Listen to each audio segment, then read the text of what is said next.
আমি তো আসলে গতদিন যা বলে গিয়েছিলাম আমার গত সফরে নাসরুদ্দিন পাটোয়ারি সম্পর্কে, এনসিপি বা সে এই সম্পর্কে কোনো শিক্ষা নেই। তার দলের অনেক নেতাকে টক শোতে বা ঐক্যমত কমিশনে আমি একই কথা বলেছিলাম।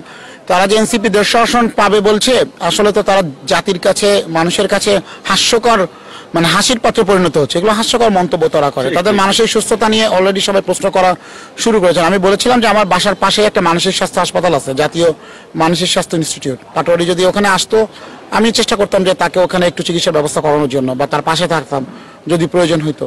তারা তো এই পরামর্শগুলো শুনছেন না। তো মানুষের কাছে হাসির পাত্র কেন, আমাদের তরুণরা কেন মানুষের কাছে হাসির পাত্র হবে, এটাই আমাদের কথা। প্রথমত, অন্তর্বর্তীকালীন সরকারের ম্যান্ডেটই ছিল একটি গ্রহণযোগ্য নির্বাচনের মাধ্যমে গণতান্ত্রিক প্রক্রিয়ায় ক্ষমতা হস্তান্তর করা।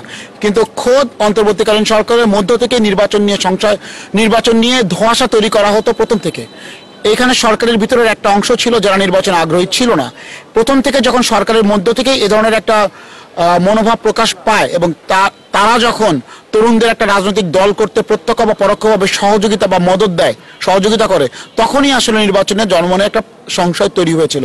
তবে আমরা আশা করছি সরকারের শুভবুদ্ধির উদয় হয়েছে এবং যে কোনো মূল্যে সব ষড়যন্ত্রকে মোকাবেলা করে, সকল অপশক্তিকে পরাজিত করে ইনশাল্লাহ সরকার মাননীয় প্রধান উপদেষ্টা ঘোষিত সময়ের ভিতরে আগামী ফেব্রুয়ারিতে নির্বাচন অনুষ্ঠিত হবে, ত্রয়োদশ জাতীয় সংসদ নির্বাচন, যার মাধ্যমে বাংলাদেশ আবার পুনরায় গণতন্ত্রের পথে যাত্রা শুরু করবে। যেই গণতন্ত্রকে ফ্যাসিস্ট হাসিনা গত 16 বছর নিজ হাতে গলা টিপে হত্যা করেছিল। প্রথমত আপনাকে ধন্যবাদ। আপনারা জানেন এনডিএম ববি হাজ্জাজের নেতৃত্বে বিএনপির সাথে দীর্ঘদিন ধরে যুগপৎ আন্দোলন করে আসছে। আমাদের দলের চেয়ারম্যান ববি হাজ্জাজকে ঢাকা 13 আসনে ধানের শীষের প্রার্থী হিসেবে ইতিমধ্যে দলীয় হাইকমান্ড থেকে নির্দেশনা দেওয়া হয়েছে, তাকে কাজ করতে বলা হয়েছে সেখানে। এবং আমি আশাবাদী যে জোট থেকে আমরা দুইটা আসন পাচ্ছি ইনশাআল্লাহ, এবং সেই হিসাবে সেই ধারাবাহিকতা রাজবাড়ির 2 আসন থেকে এনডিএম এর মহাসচিব হিসাবে এখানেও আমি ধানের শীষ প্রতীক নিয়ে জাতীয়তাবাদী জোটের ক্যান্ডিডেট অর্থাৎ বিএনপি জোটের প্রার্থী হিসাবে আমি নির্বাচন করব।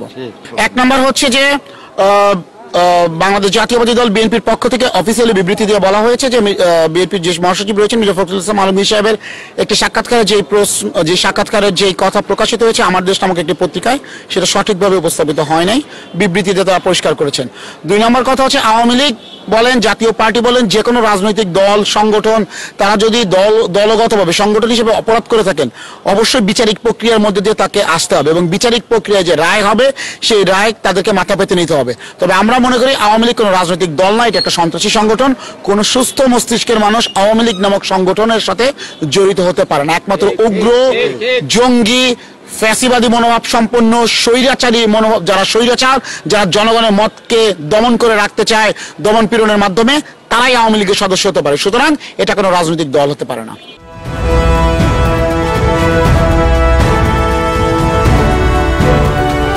জনতা টিভি, জনগণের আয়না।